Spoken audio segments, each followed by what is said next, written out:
जब मैं 13 वर्ष का शरीर था तो शाम के माताजी से केवल बताया, पिताजी से तो हिम्मत नहीं थी क्योंकि बहुत कठोर स्वभाव के थे, तो उनसे डर लगता था बात करने में।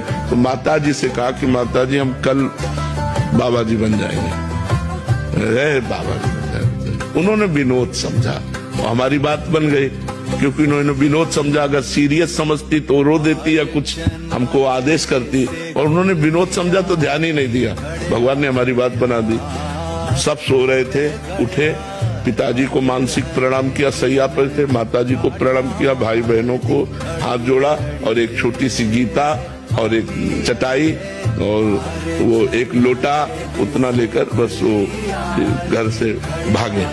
और 15 किलोमीटर चलने के बाद थक गए तो एक शंकर जी का मंदिर आता है नंदेश्वर, सरसौल में, सरसौल ब्लॉक में नंदेश्वर महादेव, वहां जंगल में जाकर के रुके।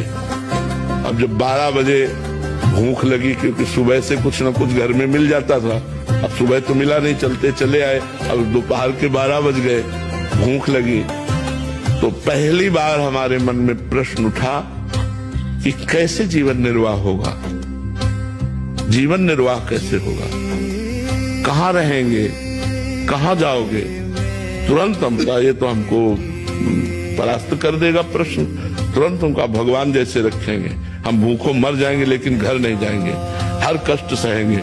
इतने में एक आदमी आ गया, उसने कहा बच्चा यहाँ एक सूर स्वामी रहते थे, जानते हो क्या? तो हम कहा हम यहाँ नए आए, हम जानते किसी को नहीं। तो कमंडल खोला और 1 लीटर दही होगा, मीठा दही होगा, तुम पी लो, अब हम वापस नहीं ले जाएंगे। उनके लिए लाए थे।